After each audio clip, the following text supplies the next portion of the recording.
सभी को नमस्कार। मेरे प्यारे विद्यार्थियों, कैसे हैं आप सभी। आज फाइनल ईयर का एग्ज़ाम हुआ है। काफ़ी चेहरे खुश भी हैं और काफ़ी थोड़े उदास भी हैं। तो ठीक है दोस्तों, चलता रहता है ये इस प्रकार से। तो मैं आज की जो क्लास के अंदर पहले तो आपको ये बताना चाहूँगा कि अपनों ने जितना पढ़ा था वो पूरा का पूरा अच्छे तरीके से वो एग्ज़ाम्स के अंदर आया है। और फिर उसके बाद में भी पहले अपनों ने 20 प्रश्न छांट करके दिए आपको कि इन 20 प्रश्नों को अच्छे तरीके से पढ़ना है। जो क्लास टेस्ट आपके होते रहे थे तो बहुत से बच्चों का एग्ज़ाम बढ़िया गया है। जहाँ तक मैंने देखा है, जहाँ तक मैंने पूछा, अच्छे एग्ज़ाम्स गए थे। लेकिन जो अपने सेंटर में आए थे बच्चे, उनके थोड़े मुँह लटके हुए थे।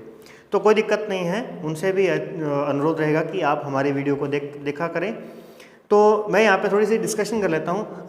आपको लगेगा कि सर जो आपने पढ़ाया था, जो आपने मॉडल पेपर दिया है, उसमें से प्रश्न कहाँ आए हैं, कौन कौन से प्रश्न आए हैं, ज़रा हमें बताओ तो सही, हमसे मिलान तो कीजिए। तो जी हाँ, वही मिलान करने वाले हैं अपन यहाँ पे। और थोड़ी सी अपन आगे प्रश्नों की डिस्कस भी करेंगे। जो हमारा एनवायरनमेंट ज्योग्राफी का जो एग्ज़ाम होने वाला है 4 तारीख को, ठीक है। तो उसके लिए भी आप प्रेरित रहिएगा। बस थोड़ी सी बातें अपने को समझनी है, ज़्यादा समय नहीं लूँगा। छोटी सी वीडियो अपनी ये वाली। आर्थिक क्रियाएं, देखो पहले यहाँ पे मैंने छोटा प्रश्न रखा था, आर्थिक क्रियाएं। तो आर्थिक क्रियाएं कौन सी थी? जो धन अर्जित करने के लिए जो क्रिया की जाती है वो आर्थिक क्रिया होती है। तो वही चीज़ यहाँ से पूछ ली गई, आर्थिक संसाधन। तो क्या था अभी? जो धन कमाने के लिए जो प्रयोग किए जाएंगे, जो उसमें काम आएंगे, वो साधन क्या कहलाएंगे? आर्थिक संसाधन कहलाएंगे। यहाँ से प्रश्न अपना हो गया। फिर अगर आपने वीडियो देखी थी तो उसमें मैंने प्राथमिक व्यवसाय, द्वितीय, तृतीय और सभी व्यवसायों के बारे में चर्चा भी की थी। तो यहाँ पे आपसे तृतीय व्यवसाय जो है वो पूछा गया। तृतीय व्यवसाय जो है वो पूछा गया था कि उसमें तृतीय व्यवसाय में क्या क्या होता है। फिर उसके बाद में क्या है आपके पास में? संसाधन किसे कहते हैं? तो ये तो चलो अपन मान लेते हैं कि यहीं से आ गया प्रश्न, ज़्यादा दूर नहीं गया। इसके बाद में देखिएगा जरा, फिर प्रश्न जो अपना यहाँ पे बना था, ये देखिए बिल्कुल एज इट इज प्रश्न अपने पास में पड़ा है महान झील क्षेत्र के बारे में। तो यहाँ पे पूछ लिया गया आपसे कि अमेरिका की महान झीलों के बारे में बताइए। तो वहाँ पे आपने 5 झीलों के जो नाम हैं वो लिखने थे, ठीक है। ये होगी बात। फिर आ गया रूर बेसिन। देखो रूर बेसिन, बिल्कुल सीधा सीधा रूर बेसिन पड़ा है। जर्मनी के अंदर जो क्षेत्र था उसे रूर बेसिन, तो ये अपने पास में हो गया। इसके अलावा अगर अपन बात करें तो लगभग आपके छोटे प्रश्नों के साथ में और प्रश्न यहाँ पे मैच नहीं करेंगे। तो आपको खैर छोटे प्रश्नों पे ज़्यादा ध्यान भी नहीं देना था, बड़े प्रश्न अपने पास में पड़े हैं। बात तो ये है कि प्रश्न इनमें से आए कि नहीं आए। तो देख लीजिए, अभी आप अपने पेपर के साथ में मैच कर लेना। और अपन ज़्यादा समय नहीं लेंगे क्योंकि अपने को पर्यावरण भूगोल के बारे में देखना है। तो देखिए जरा, एक प्रश्न था आपका फर्स्ट इकाई में, भाग ब की बात कर रहा हूँ मैं, संसाधनों के संरक्षण, संसाधन संरक्षण के बारे में 7 नंबर का प्रश्न आपका यहाँ से आया। नेक्स्ट उसके बाद मैं आपको बताना चाहूँगा, सेकंड यूनिट में से अगर हम बात करें तो सेकंड यूनिट में से प्रश्न यहाँ पे अपना मैच नहीं किया। फिर आते हैं, बात आगे चलते हैं। तो प्रश्न अपन देखते हैं, लौह अयस्क से बात करते हैं। लौह अयस्क, तो लौह अयस्क का जो प्रश्न है वो यहाँ देखिए निबंधात्मक प्रश्न के अंदर आपको लौह अयस्क रखा गया था। तो मैंने ये 10 के हिसाब से माना, लेकिन ये 7 वाले में आ गया। तो ये 7 और 10 का ज़्यादा जो खेल है जो आपस में वो चलता रहता है।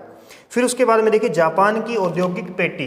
तो ये देखिए, ये इंपॉर्टेंट प्रश्न लगाया गया था, मोस्ट इंपॉर्टेंट लगाए गए थे। मॉडल पेपर बनाया गया था इस तरीके से कि जापान और यूएसए की पेटियाँ इंपॉर्टेंट हैं और यूरोप और अमेरिका के जलमार्ग इंपॉर्टेंट हैं। तो यहाँ पर आपका प्रश्न बन गया कौन सा भी? ये प्रश्न आपका आ गया कितना? 7 नंबर का प्रश्न यहाँ पे आ गया। इसके बाद में आगे चलते हैं तो बात कर लेते हैं सूती वस्त्र का स्थानीयकरण। तो हालांकि ये इसी जापान वाले के अंदर ही है, लेकिन फिर भी हमने इसके अंदर रखा था। तो ये दोनों प्रश्न जो हैं ये तो अथवा के अंदर आपके प्रश्न आ गए, ठीक है। इसके बाद में यदि हम बात करें अगली इकाई के बारे में, तो नेक्स्ट इकाई में हम देख लेते हैं इकाई 5वीं इकाई के अंदर आपसे रेल मार्ग पूछे गए। अभी प्रमुख रेल मार्ग, विश्व के प्रमुख रेल मार्ग पूछे गए। तो देखिए जरा, ये पड़ा विश्व के प्रमुख रेल मार्गों से संबंधित प्रश्न 10 नंबर का एज इट इज पड़ा है। और सभी नोट्स आपको बाकायदा दिए गए हैं, ग्रुप के अंदर भी भेजे थे मैंने, और एक लिंक भी शेयर किया था कि उस लिंक पर जाइए। जिसने एफर्ट किया होगा ना, देखो जो मेहनत कर सकता है ना वो आगे जाएगा, तो आपको एक लिंक दिया था, उस लिंक पे आप क्लिक करते तो आपको पूरी की पूरी सारी लिस्टें मिल जाती, मॉडल पेपर्स मिल जाते, नोट्स मिल जाते, वीडियोस मिल जाती, सब कुछ वहाँ पे अपलोड था। खैर अभी कोई दिक्कत नहीं है, अब आगे के लिए ध्यान देना है। तो उसी लिंक पर जाकर के आप सेकंड पेपर के लिए भी आप वो सब एफर्ट लगा सकते हो, वो आप पे डिपेंड है भी। अब देखिए इसी में ही अथवा के अंदर अंतर्राष्ट्रीय व्यापार से संबंधित प्रश्न भी आ गया, ठीक है, ये हो गया अंतर्राष्ट्रीय व्यापार। तो अंतर्राष्ट्रीय व्यापार से संबंधित हमारा प्रश्न यहाँ पे आ गया, हालांकि ये भी अथवा में चला गया, चलो कोई बात नहीं, मैं फिलहाल एक बार इतनी बातों की यहाँ पे बात कर रहा हूँ। अभी आते हैं बड़े प्रश्नों पे चलते हैं। सॉरी, ये प्रश्न कितने नंबर का था? ये जो आया था 7 नंबर का था, ये 7 नंबर का प्रश्न था। ओके, इसके बाद में देखिए अब आता है आपका पशुपालन से संबंधित प्रश्न। ये देखिए भी, घुमक्कड़ और स्थायी पशुचारण, जिसने घुमक्कड़ और स्थायी के बारे में समझ लिया, यानी घुमक्कड़ पशुचारण हो गया और एक स्थायी यानी एक व्यावसायिक पशुपालन हो गया, तो ये पशुपालन से संबंधित प्रश्न है अपना, पशुपालन वाले टॉपिक से आ गया। तो ये देखिए 10 नंबर का प्रश्न आपका एज इट इज पड़ा यहाँ पे।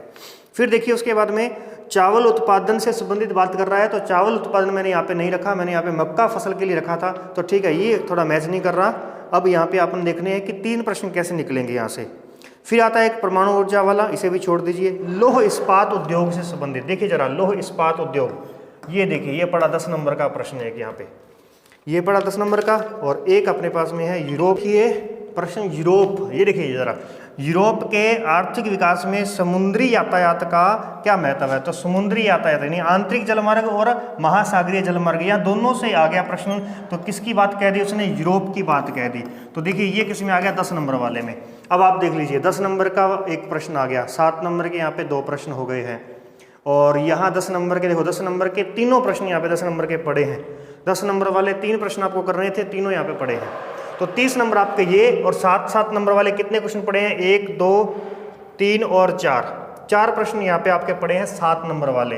तो 7 चौके 28 और 10 तिया 30 नंबर ये पड़े हैं, ठीक है। उसके बाद में आप देख लीजिए लगभग 4 प्रश्न अपने यहाँ पे पड़े हैं, 4 प्रश्न हमने यहाँ से देखे।